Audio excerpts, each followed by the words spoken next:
बर्गन में अनस मलिक मौजूद है। अनस, सबसे पहले तो आज ये बताएगा कि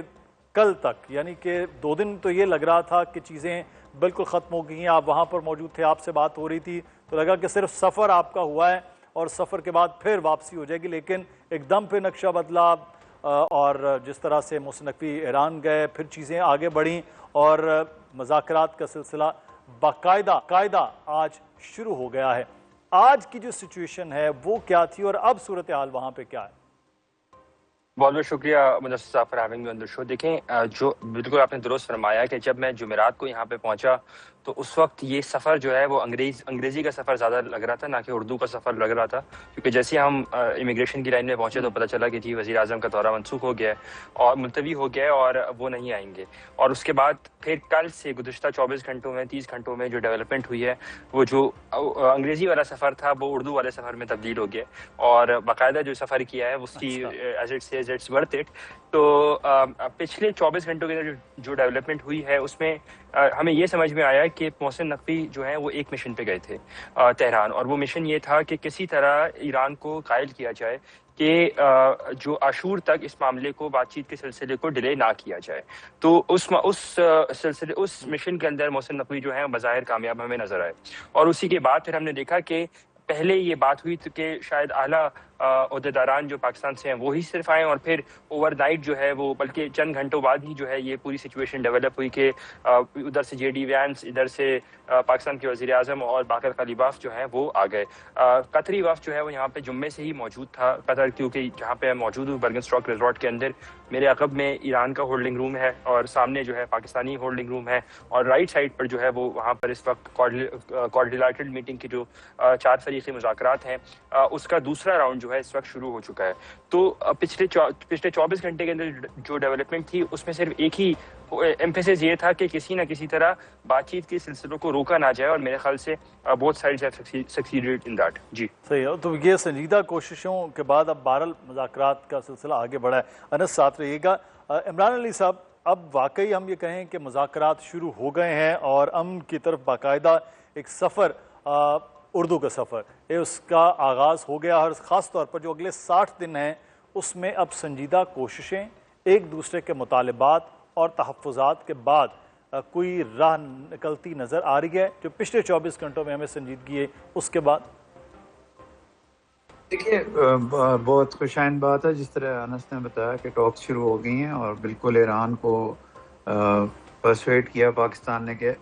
जो पाकिस्तान ने जो रोल प्ले किया, ये जो अगले 60 दिन है ये आसान नहीं होंगे, और मेरे ख्याल में सबसे मुश्किल मसला लबनान का होगा, क्योंकि विड्रॉल ऑफ इजराइल का आई थिंक ईरान डिमांड करेगा और इजराइल को विड्रॉ करवाना आसान नहीं होगा। उसके अलावा मेरा ख्याल है जिस तरह ने कहा न्यूक्लियर रसूखगी पे कोई ना कोई एग्रीमेंट हो जाएगी, अब ना हॉर्मुज़ को खोलने पे कोई ना कोई एग्रीमेंट हो जाएगी, लेकिन उनकी सॉवरेंटी जो ईरान चाहता है कि ऑन पेपर उनकी सॉवरेंटी रिकग्नाइज हो, उसमें डिफ़िकल्टीज़ होंगी, बट आई स्टिल थिंक कि ये दिन है कि वो टेक्निकली उसको हैंडल कर सकते हैं। जो 300 बिलियन का प्लान है वो बनाना ही पड़ेगा, और ये मैं क्लियर नहीं हूँ कि क्या ये गल्फ़ स्टेट्स देंगी। अगर गल्फ़ स्टेट्स भी देंगी तो वो भी अमेरिका के कहने पे ही देंगी, या ये हो सकता है कि हॉर्मुज़ के ऊपर कोई मिनिमल सा टैक्स लेके पूरा करे, लेकिन आई थिंक ये किसी थर्ड फीचर से ही होगा। तो इसलिए ये टॉक्स इम्पोर्टेंट हैं, लेकिन लबनान का ऐसा मसला है जो इनको होल्ड बैक कर सकता है और प्रॉब्लम में डाल सकता है। अच्छा उवैस, तो सब जो इजराइल वाली बात कर रहे हैं इमरान साहब, भी बड़ा एक इम्पॉर्टेंट पॉइंट है। इजराइल का, ग्रेटर इजराइल का ख्वाब है, ईरान उसके लिए बहरहाल एक बड़े रुकावट भी नज़र आ रहा है, और इजराइल को हमेशा अमेरिका की बहुत बड़ी सपोर्ट रही है, लेकिन इस वक्त अमेरिका चाह भी रहा है मुज़ाकरात, तो इजराइल किसी न किसी तरह से स्पॉइलर है, आप समझते हैं, या कोई डबल गेम इसमें हो रही है। इजराइल को क्या काबू अमेरिका कर सकेगा, स्पेशली इन 60 डेज़ में जिसमें अब बातचीत हो रही है, और इस मुआहदे के बाद भी वो कुछ कर सकता है और दोबारा मामला जो है वो कोई और रुख इख्तियार कर जाए? देखिए, गुज़िश्ता चंद हफ्तों में जो डेवलपमेंट हुई उसके अंदर तो इसमें कोई शक नहीं कि मशरिक़ वस्ता में इजराइल और अमेरिका کے جو انٹرسٹ ہیں، مفادات ہیں، اس کے ہمیں اس میں ایک ٹکراؤ نظر آ رہا ہے، تضاد نظر آ رہا ہے. اور ڈونلڈ ٹرمپ چاہتے ہیں کہ اس جنگ کے جو نتائج ہیں وہ فیوریبل نہیں امریکہ کے ہیں. اور دوسرا ان کو ڈومیسٹک پالیٹکس میں خود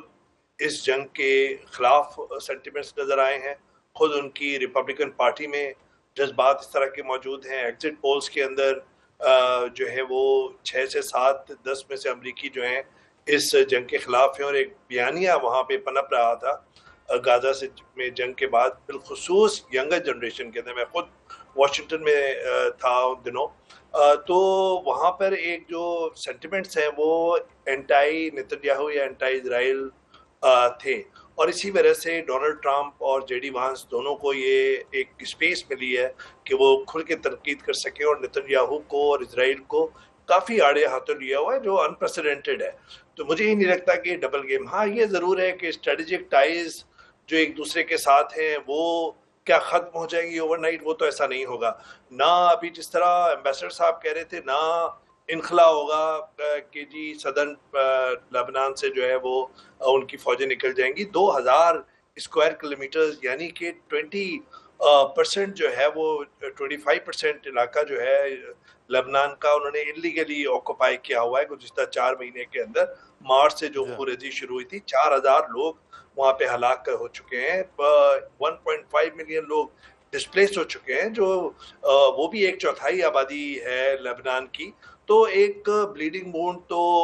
بنا ہوا ہے لبنان، اور لبنان کے اندر بہت اسٹیکس آئی ہیں ایران کے. لیکن یہ کہنا کہ ایران جو ہے وہ اس کے اندر لبنان کے اندر سب کچھ حاصل کر لے گا اور اسی کے بعد مذاکرات میں بیٹھے گا، ایسا نہیں ہے. میں سمجھتا ہوں ایران کو امریکہ کی طرح یہ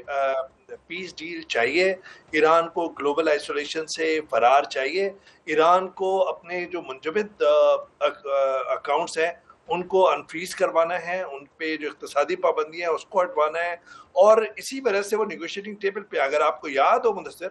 کہ اپریل کے اندر 11 اور 12 اپریل کو جو نیگوشیشن ہوئے تھے اس کے اندر لبنان شامل تھا، لیکن اس کے بعد جے ڈی وانس اور ڈونلڈ ٹرمپ انکاری رہے. لیکن اس کے باوجود بیک چینل ڈپلومیسی کے اندر ایران شامل رہا. تو یہ کہنا کہ ایران جو ہے وہ اس کی ضد ہوگی، ایران یہ چاہتا ہے کہ میمورینڈم آف انڈرسٹینڈنگ جو بدھ کے روز ایک تاریخی سگنیچر جس میں ہوئے ہیں، اور ڈونلڈ ٹرمپ نے اس میں تو کوئی دو رائے نہیں ہے، ڈونلڈ ٹرمپ نے اس کی اونرشپ لی ہے، خود سائن کیا. اس کے اندر پہلا پوائنٹ یہ ہے کہ comprehensive cessation of hostilities on all fronts including Lebanon. وہ چاہتے ہیں کہ اس کی پاسداری ہو، اور وہ چاہتے ہیں کہ دباؤ ڈالتے رہے تاکہ یہ کہیں غازہ کی طرح یہ معاملہ نہ ہو کہ سیز فائر آن پیپر ہو لیکن اس کے باوجود ہلاکتوں کا سلسلہ جاری ہو. تو مجھے دوسرا یہ کہ اس نیوکلیئر ٹاک جو اس وقت برگن اسٹاک میں ہو رہی ہیں، انس جہاں پہ موجود ہیں آپ کے نمائندے، وہ اچھی طرح بتائیں گے کہ جو ابھی اطلاعات آ رہی ہے وہ یہ کہ 80 منٹ کا پہلا راؤنڈ ختم ہو چکا ہے، جس کے اندر غالب آپ بھی تھے، عباس سراغچی بھی شامل تھے،